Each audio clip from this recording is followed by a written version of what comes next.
Assalamualaikum warahmatullahi wabarakatuh. Yang harus Bapak Ibu ketahui bahwa pola hidup bersih dan sehat itu merupakan bagian dari gerakan nasional revolusi mental.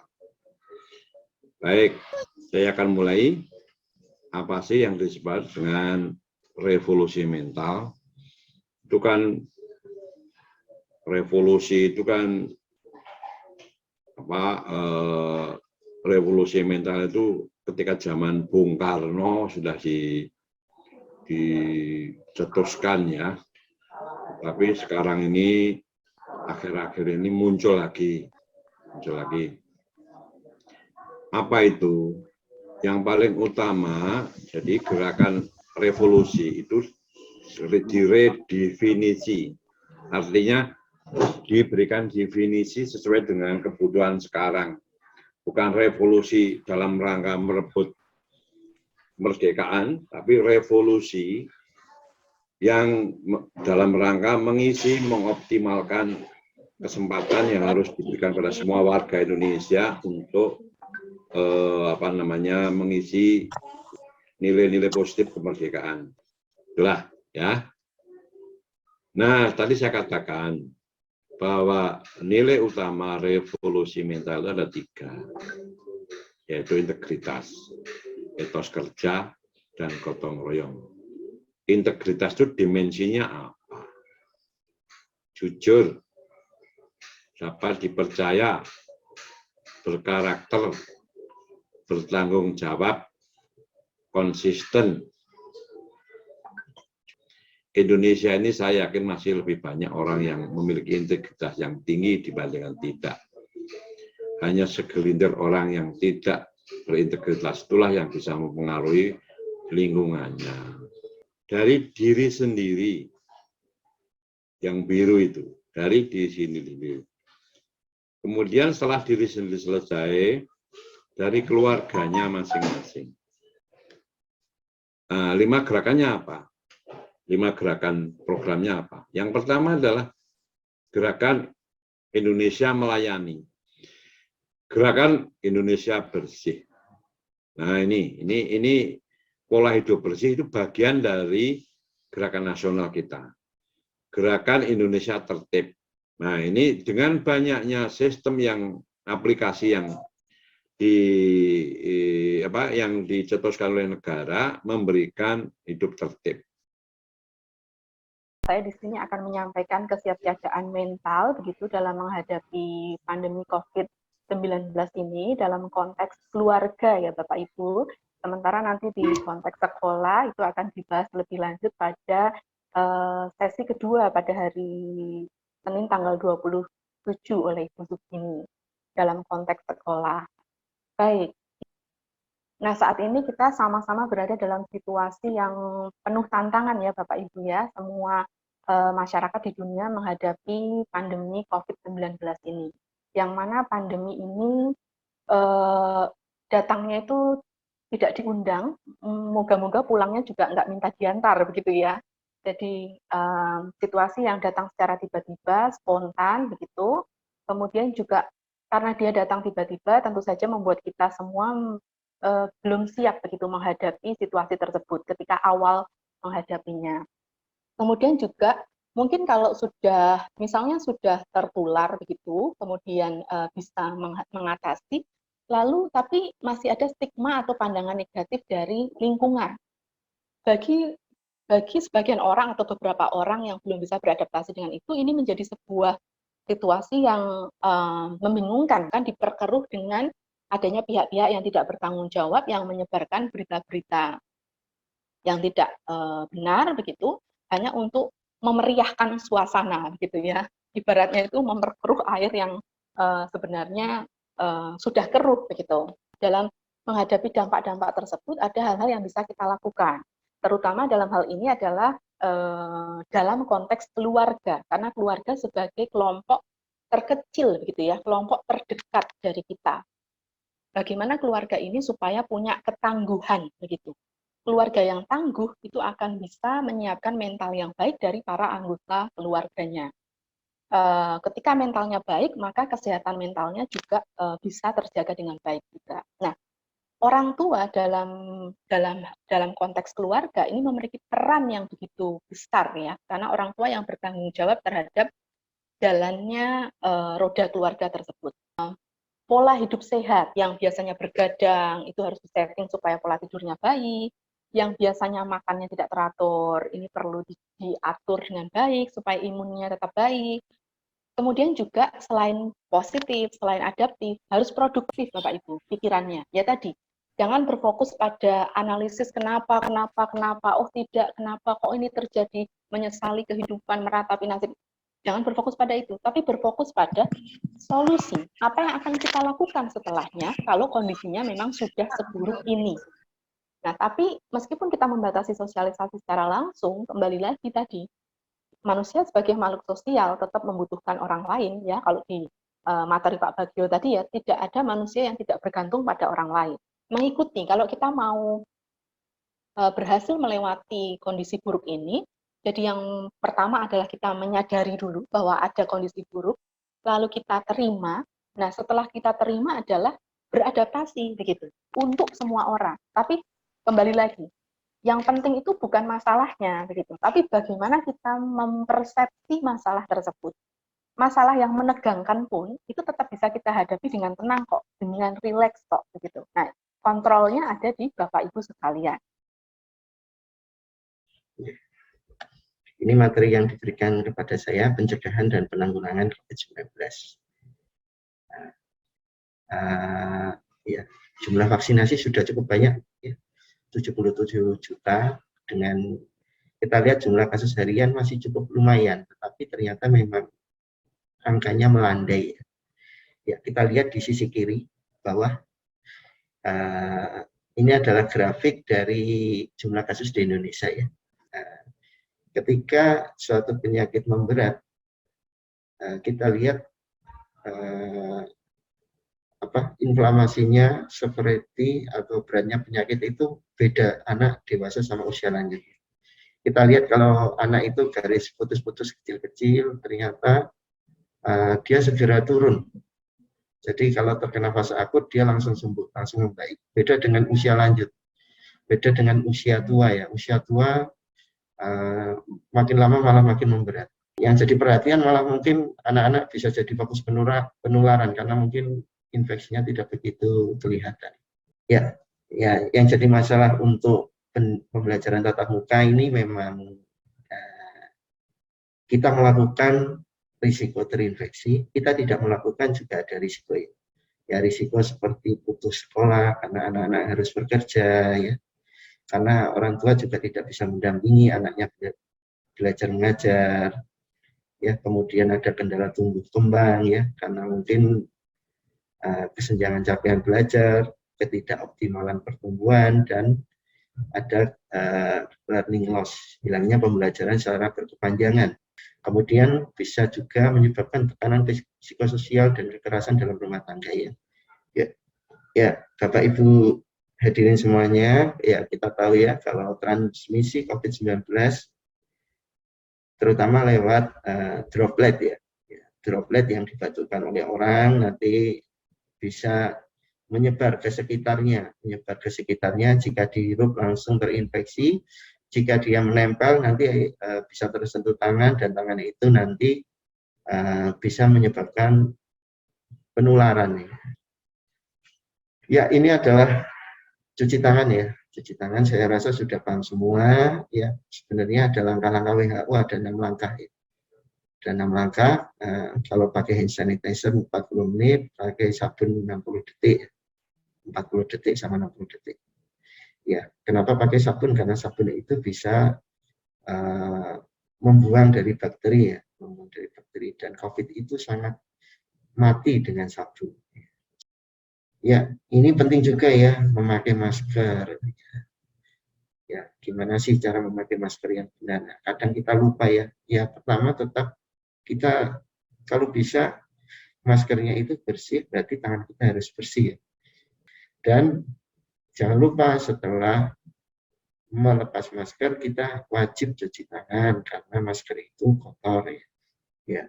Selain tadi mencuci tangan, masker, ya etika batuk pentingnya. Kalau batuk usahakan kita tutup dengan tisu. Tisu paling aman ya, karena kan kotor ya. Pandemi belum berakhir. Jadi tetap kita disiplin protokol untuk melindungi orang yang kita sayangi. Materi terkait dengan gerakan masyarakat atau biasa kita sebut dengan Germas, terkait dengan pelaksanaannya perilaku hidup bersih dan sehat. Jadi bagaimana kemudian Germas ini mendukung terciptanya PHBS di. Nah, kalau kita lihat dengan seksama, maka gerakan masyarakat ini merupakan gerakan yang ditujukan untuk bagaimana kita nanti bisa mengajak masyarakat membudidayakan hidup sehat. Sehingga kata kuncinya pada pembiasaan hidup sehat. Sehingga nanti bisa mengubah kebiasaan-kebiasaan atau perilaku yang tidak sehat itu menjadi kebiasaan untuk berperilaku hidup sehat.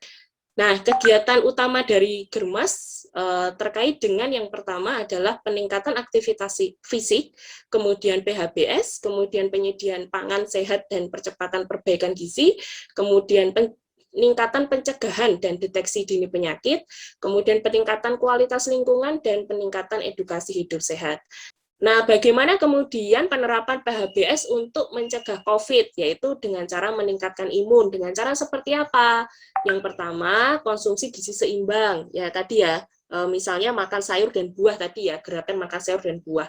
Tidak merokok, suplemen vitamin. Nah, kalau biasanya yang disarankan itu yang multivitamin ya, jadi mengandung vitamin A, D, E, K. Kemudian mengendalikan penyakit penyerta seperti diabetes mellitus, kemudian hipertensi dan kanker.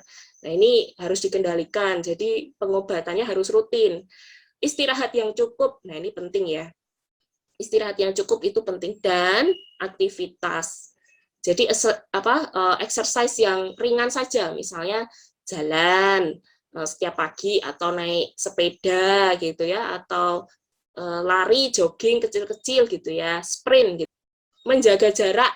Nah, ini juga penting ya kalau dalam PHBS terkait dengan pencegahan COVID. Menjaga jarak. Jika ke tempat umum jangan lupa pakai masker. Sekarang kan pakainya harus masker yang double ya.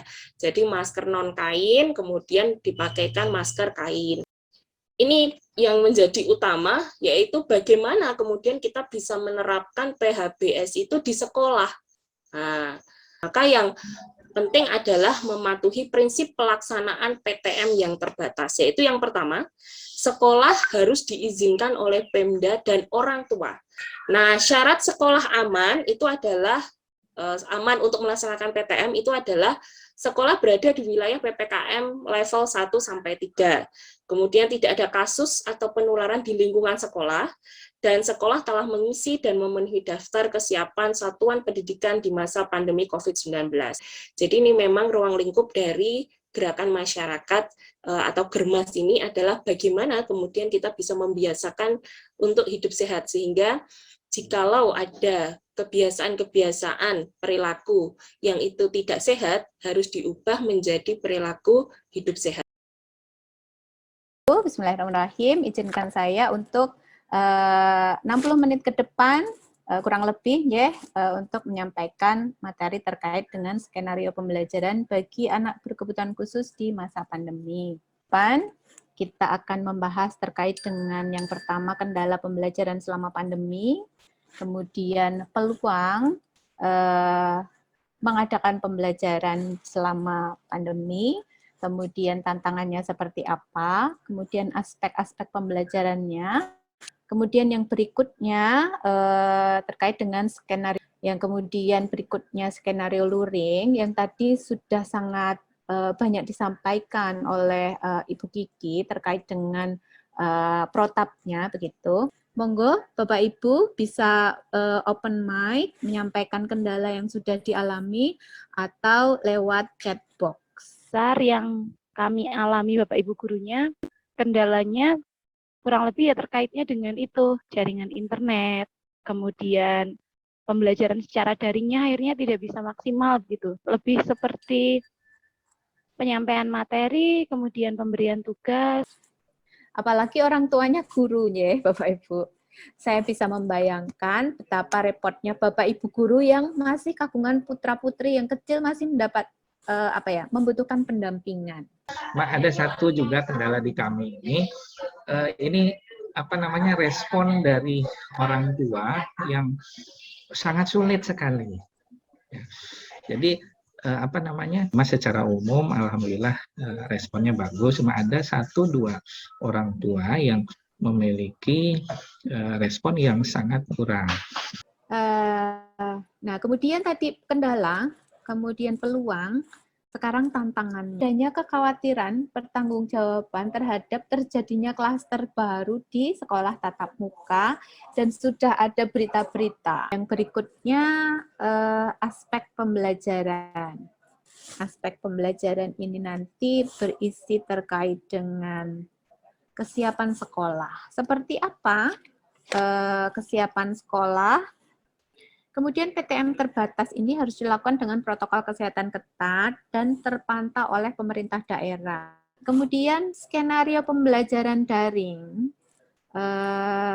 seperti apa yang sebaiknya dilakukan. Ini ada yang pertama aktif virtual,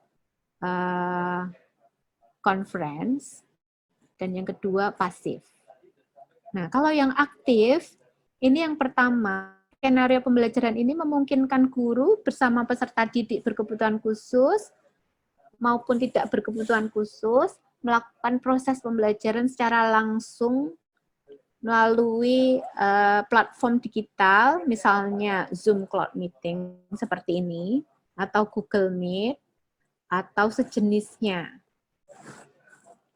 Oke, yang berikutnya kalau tadi aktif, sekarang pasif. Pasif Virtual Communication Conference. Nah, pembelajaran ini menekankan pada pembelajaran yang berbasis instruksi dari guru ke peserta didik. Nah, meskipun pembelajaran dilaksanakan secara daring, sekolah perlu melakukan penjadwalan home visit seperti yang sudah dilakukan oleh Pak Momon dan timnya tadi. Oleh guru ke rumah peserta didik, khususnya bagi PDBK. Yang membutuhkan layanan pengembangan diri, gerak, ataupun terapi, atau permasalahan-permasalahan khusus yang mana kok tidak aktif, tugas tidak dikumpulkan, dan sebagainya. Bismillahirrahmanirrahim. Assalamualaikum warahmatullahi wabarakatuh. Ya. Jadi, saya diminta untuk mengisi berkaitan dengan pengembangan tanaman obat keluarga di lingkungan sekolah. Nah, mungkin ada dari pihak sekolah itu yang punya hobi berkebun. Nanti hobi berkebunnya bisa disalurkan, bisa dikembangkan di lingkungan sekolah. Jadi satu sisi penyaluran hobi, sisi yang lain juga akan mendapatkan manfaat dari tanaman obat yang kita kembangkan di sekolah tersebut. Apa itu tanaman obat keluarga? Jadi ya toga, tanaman keluarga adalah tanaman hasil budidaya rumahan yang berkhasiat sebagai obat. Nah, jadi terkait dengan COVID-19, ada tanaman-tanaman yang katakanlah bisa menjadi peningkat imunitas, atau istilahnya adalah imunomodulator. Ya, COVID-19 biar tidak terserang, ya kita harus tingkatkan imunitas kita, diantaranya dengan menggunakan tanaman obat ini. Beberapa tanaman obat yang peningkat imunitas, seperti yang tadi di awal sudah saya sampaikan, itu ada temulawak. Ya. Jadi temulawak itu ada bahan aktifnya yang disebut sebagai curcumin. Ya. Jadi curcumin itu ya tadi saya sampaikan bisa mengikat virus sehingga virusnya tidak berkembang. Terus juga curcumin ini bisa meningkatkan nafsu makan, ya. Sehingga anak-anak kecil, ya, kalau zaman saya dulu dicekoi istilahnya, kalau sekarang kan nggak ada anak kecil dicekoi, tapi diberi curcuma plus seperti bentuk kapsul atau bentuk sirup Tapi sebenarnya itu kandungan utamanya adalah curcumin, jadi untuk meningkatkan nafsu makan anak.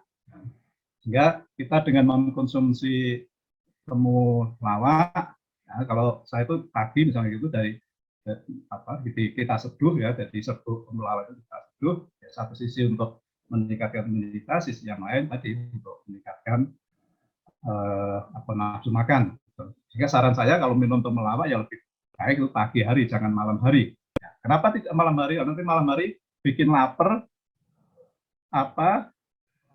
maem, nanti ibu-ibu yang sambat jadi overweight gitu ya, jadi gemuk. Jadi minum temulawak saya sarankan ya pagi atau siang hari. Jadi ada temulawak, ada kunyit. Kunyit juga sama mengandung curcumin ya, dengan fungsi seperti tadi. Ada lagi jahe itu mengandung gingerol.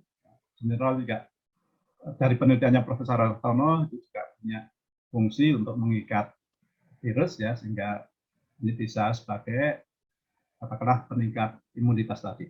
Kemudian ada serai dan juga yang pertama sekali saya mengucapkan banyak sekali terima kasih kepada panitia dari PSD LPPM UNS yang telah bekerja sama dengan Kemenko PMK yang sudah mengadakan acara Germas kemarin yang diselenggarakan pada tanggal 21 September dan 27 September. Saya sebagai pengajar di Satuan Pendidikan Inklusi banyak sekali mendapatkan ilmu tentang penguatan Germas dan PHBS bagi penyandang disabilitas, utamanya di lingkup Satuan Pendidikan Inklusi. Apalagi dalam masa pandemi seperti ini sangat berguna sekali, apalagi bagi kami untuk menghadapi kenormalan baru di dalam dunia pendidikan. Terima kasih sekali lagi saya ucapkan kepada panitia, kepada moderator, kepada narasumber. Salam sehat untuk semuanya. Terima kasih. Kesan yang saya dapatkan dari ikut seminar kemarin, banyak ilmu yang saya peroleh, terutama bagaimana cara menenangkan orang tua yang berkebutuhan khusus agar tidak terlalu antipati kalau anaknya akan masuk sekolah. Terus kita juga menyiapkan sarana prasarana dengan lebih baik lagi, karena kemarin kita juga mempelajari caranya mempersiapkan tatap muka di sekolah seperti apa, terutama untuk anak berkebutuhan khusus, agar anak berkebutuhan khusus tetap patuh pada prokes. Juga meyakinkan orang tua yang berkebutuhan khusus agar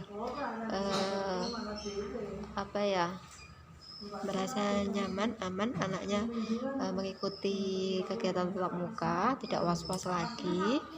Orang tua juga tidak mengalami kayak tekanan, berpikiran yang tidak atau negatif karena adanya pandemi ini. Sekali lagi terima kasih kepada PSD LPPM UNS dan Kemenko PMK RI yang mengadakan seminar kemarin. Terima kasih.